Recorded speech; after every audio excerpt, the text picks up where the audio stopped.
Let us have a look at the importance of vulnerability assessments. Yes, it is important for the security of the organization, but again, I would like to ask the question, why? Security researchers, bug bounty programs, and product vendors are discovering and reporting new vulnerabilities daily. Now, these vulnerabilities are frequently caused by either coding errors or by security misconfigurations. Now, coding errors include the failure to check the user input, which allows the attackers to improperly access the system memory or data. Well, you must be curious how this happens, so we are going to see in the ethical hacking section. Now, WannaCry attack, which we had discussed in the history of cybersecurity part, if you remember, it was a massive ransomware attack affecting organizations around the globe, and it targeted the Eternal Blue vulnerability, which was first reported on April 14, 2017, before being used in WannaCry attack in May 12. So within a span of 1 month, almost all these organizations did have the time to patch the vulnerability, right? But did they patch the vulnerability? No. And on May 12, the attack was carried out and hundreds and thousands of computers were compromised. That is why a vulnerability assessment informs organizations on the weaknesses present in their environment. It provides a way to detect and resolve the security problems by ranking the vulnerabilities before someone can exploit them.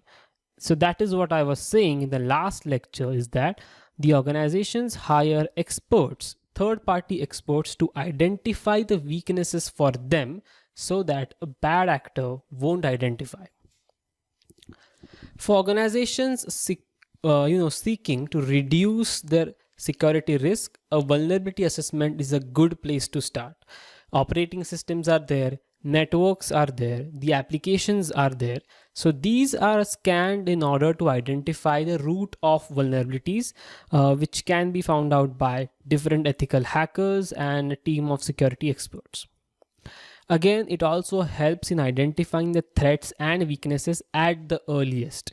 As I said, on May 12th, the first vulnerability, on April 14th, the first WannaCry vulnerability, that is Eternal Blue, was identified. And after that, after almost a span of 1 month, the entire attack of WannaCry was carried out.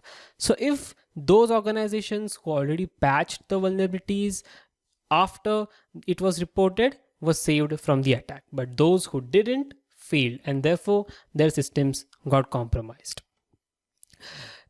Vulnerability assessments does provide a thorough, inclusive assessment of hardware and software assets, identifying different vulnerabilities, and it provides the different risk score for each vulnerability.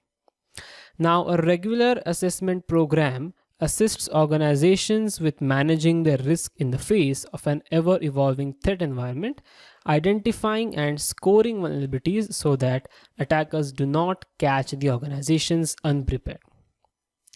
That is why a VA report or a vulnerability assessment is very important. In the next lecture, we are going to talk about the 10 steps of vulnerability assessment which you need to keep in your mind, because if anyone asks you during your interviews, or if you're saying you have done cybersecurity, you must understand the 10 basic steps of vulnerability assessment. All right, keep the momentum going. I will see you in the next lecture.